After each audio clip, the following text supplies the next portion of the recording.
Hello everyone and welcome to Miranda Detailing. So this is going to be the interior tools part 2.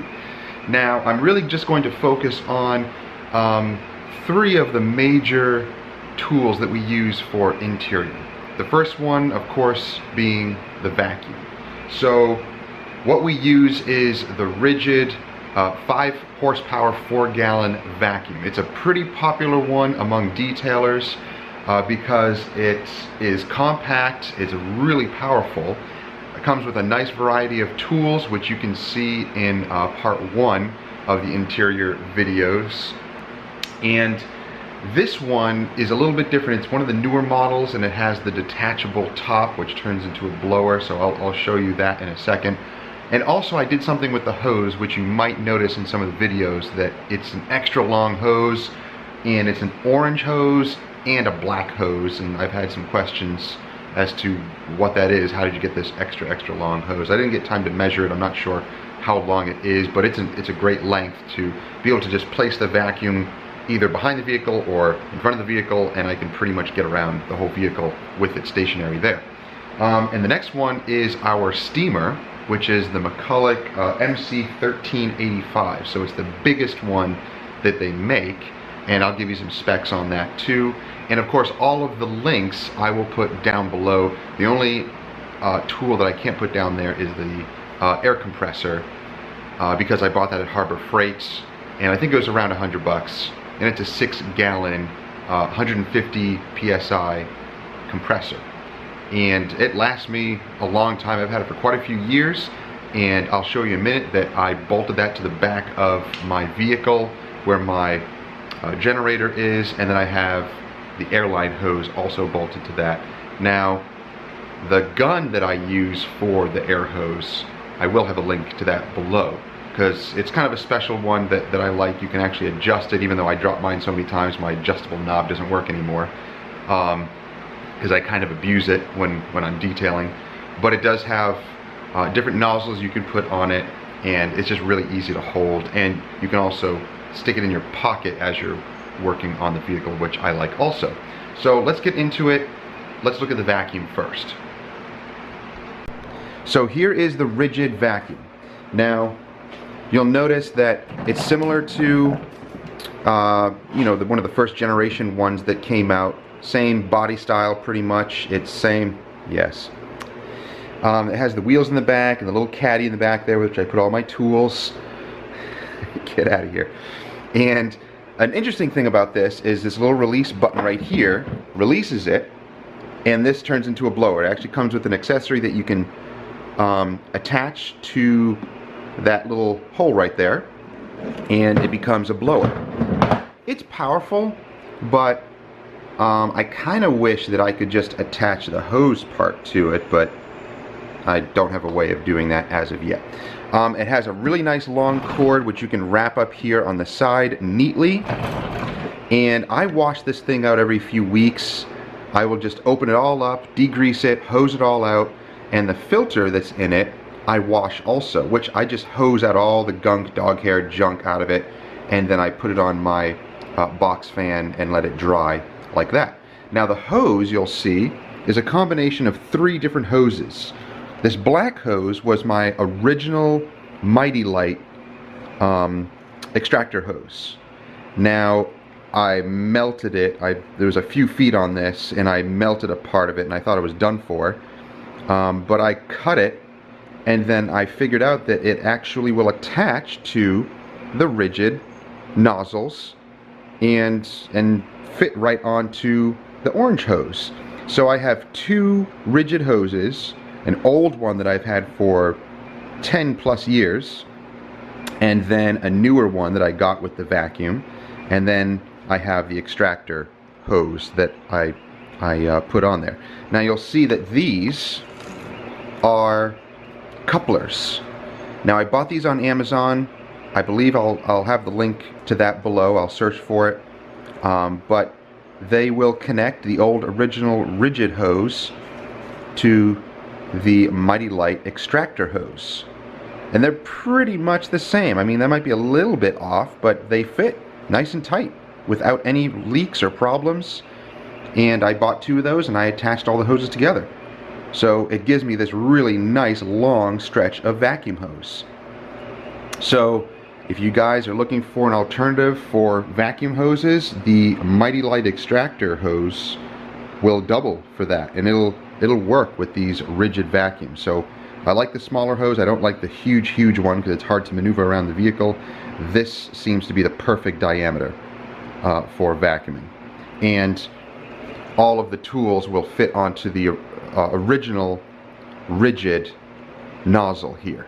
So all of those extensions and brushes will fit onto here. There's a few that I will get that look like they'll fit, but they end up being exactly the same size as this nozzle and they won't fit.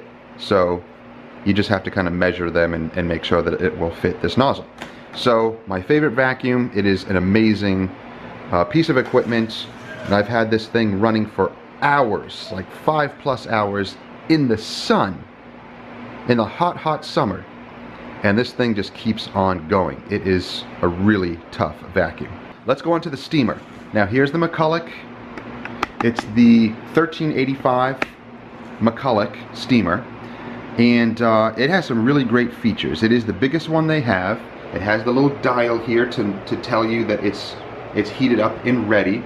It holds 64 ounces of water in the holding tank here. The hose here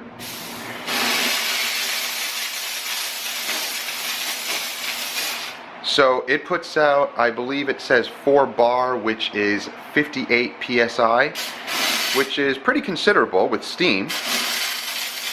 That's enough to blow out all those nasty cup holders and between the seats and gum and candy and food and all that nastiness. And you can adjust it, which I always just have it full, but if you have maybe delicate areas, you can turn down the pressure. So here's the minimal, just putting out the minimal amount of steam, and then here's the max. It's pretty decent, very powerful. It only takes about 10 minutes to heat up from being cold, which really isn't too long. I've actually had it heat up a little bit faster. I think it depends on how much water you have in the tank. And it also has a little carrying net here for the other tools that it comes with. So it comes with a bunch of attachments, and I love the triangle head attachment. I have, of course, that pointy nozzle one. I have a couple of other ones in here that I use on a regular basis. Here's another little small round brush attachment that connects to the tip of that. And of course there's a plastic scraping one to remove stickers off of glass. There's a glass cleaning one with the squeegee. I really don't use those too often. I don't think I've actually ever used them at all. Maybe the glass squeegee one I've used, but that's about it. Those are the 2 main ones that I use. My little clip here, so if I use the triangle head attachment, I can wrap a microfiber around it and attach the microfiber using the little clip. Now, this thing will run for, it says 120 minutes or so, so, you know, roughly an hour and a half to 2 hours max. It's hard to tell how much water you put in it. I usually just have a gallon of distilled water and put just about half in there, but I don't want to fill it up all the way because you need room to build up the steam in there. So you never want to fill it all the way up to completely 64 ounces. You want maybe you want to put in there like 50 or so, 45, 50 ounces is good. Leave enough room there to build the steam up, or it will take a really long time and it will just spit out water because it needs to get all that water out to allow for room for the steam to build. The cord here, or the hose, is about 10 feet. It has 18 feet of cord, so this thing is really nice. When working on the vehicle, sometimes I'll have it hooked to an extension, but most times you don't need to. It's close enough to the vehicle where I can reach all around the vehicle using this. So it's a great steamer. It says it reaches about 200 degrees with the steam. So this, I have to say, this is a must-have for detailers. If you don't have an extractor, which I'll put a link up here to our extractor that we use. It was actually a repair video, but you'll see the specs on that extractor and you'll see how it works. And then I'll have another video up there showing how the extractor works. So this, to start out for detailers, this is about $200 on Amazon with free shipping. I would say if you're starting out, go with this first. It is a good investment. You can shampoo carpets with this. You can get out all that nasty sticky gunk. If you're working on gross vehicles, chemical alone and brushes are not going to remove gum and candy and nasty food junk that's stuck onto carpet and upholstery. This will. It will blast it right out. So these two combined, these are excellent tools to start for detailing. I recommend getting these two to start first. Now I'm going to show you the compressor. Okay, so here's the compressor. It's a central pneumatic, 150 psi, and I have it here on my extension here with my other equipment, my generator, and I'll show you. I have the line here that just kind of connects, it goes under, and it connects to 50 feet of line. Now, here is the little gun that I have. So as you see, this had an adjustable knob on it. I broke it, so I can't use it anymore. But this has different nozzles that you can put. And that won't come off either, so I guess I'm stuck with that one. Well, as you see, I really use my tools a lot. But I will have a link to this gun below. It has a lot of nice attachments, great for interior detailing. And this nozzle, I think, is the one that really increases the pressure.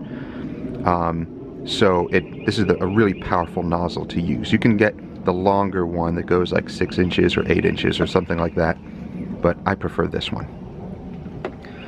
So that's my air tool setup. Compressor, my 5,000 watt generator, and then my air hose. So guys, that is it. Those are the 3 main tools that I use for detailing the interior. Yes, I do use my extractor. I do have a lot of questions, a lot of guys asking me, you don't extract the carpet, you don't extract the seats. I don't always. I have found over the years that sometimes it's overkill. You don't want to wet everything down with that extractor.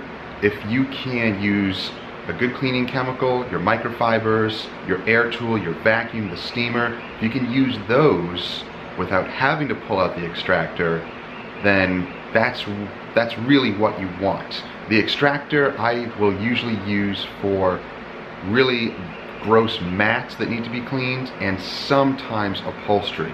Upholstery is very, very tricky. I'll have a video up here to one of our upholstery cleaning videos, or our interior detailing videos, that shows difficult to clean upholstery. And some guys say the extractor will pull that right out. Not every time. I've used the extractor many times on light colored upholstery with stains. Sometimes it comes out, sometimes it'll get about 50%, maybe 80% or so, but some upholstery just does not come out completely 100%. Unfortunately, it's due to the fabric that they use, it's due to the stains, whatever they are, how long they've been there. Upholstery is the worst. Many detailers, I'm sure, those who are watching this agree that upholstery, that cloth upholstery, is the worst to clean. And sometimes extracting can make it worse. I had one experience where I was using the extractor on the back seats. I think it was a Hyundai or a Corolla. I don't remember which, but both kind of have difficult to clean upholstery. And the back seat was trashed. There was children back there. There were stains and food and all sorts of stuff. And I was extracting. I cleaned as much as I could with the chemical, and I said, well, let's use the extractor as the kind of the last tool to use for this. And if it can't work, then that's what it is. So I was using the extractor on the back seats with all these stains, and it was pulling out a lot of the other stains, and then all of a sudden it pulled up this blue stain. I have no idea what it was. It could have been an ink spill, it could have been some other sort of blue drink or candy or something, but it drew up a blue stain, which grew into this huge stain, and that was that. I couldn't get that out. You never know what is in those seats or in the cushions, and thinking back, I think it was just a tiny little blue dot that I thought would just come right out. But when I extracted it, it exploded into this gigantic stain because it was pulling it out, and there was nothing I could do. It just made it worse, and it dyed that spot. And I had to explain to the customer what that was. And at least they were fine with it, but it taught me a lesson that I had to be very careful. If you see a blue stain on upholstery, hit it very carefully, just the surface, because it could be a nightmare. It could draw up. So sometimes with extractors, it can do that. It can draw up, and it will make wicking even worse because you have all this moisture, and that stain went deep into the fabric, deep into the foam, and you're pulling it up. So sometimes you just need to clean the surface of that upholstery. Steaming does a great job of cleaning the surface. If you go too much with the steamer, it does the same thing, and it can start drying up. So try to clean that surface as carefully as possible. Sometimes you do need the extractor. Just be warned, be careful when using it. On mats though, they work wonderfully. They really clean up the mats. On carpets they can too. Be careful that sometimes they can also start to wick back, especially in minivans and SUVs where you have a lot of surface area and a lot of food stains, drink stains. It will start to wick back up.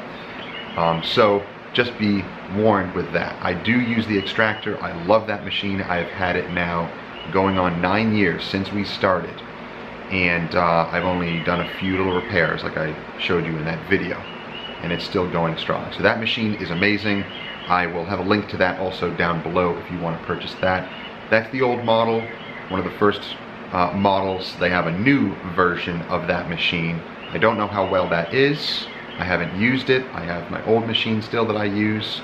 I just know it's a little bit bigger, different dimensions on that. But still, that carpet extractor is amazing. So hope you enjoyed the video, guys. If you have any questions or comments, put them down below. I try my best to answer them all. And if you have liked the video, please give it a thumbs up. Share it with others who also may enjoy it, and subscribe if you haven't already. Make sure to click that button and that bell. That way you get a notification each time our videos drop each week. So I'll see you next time. Take care.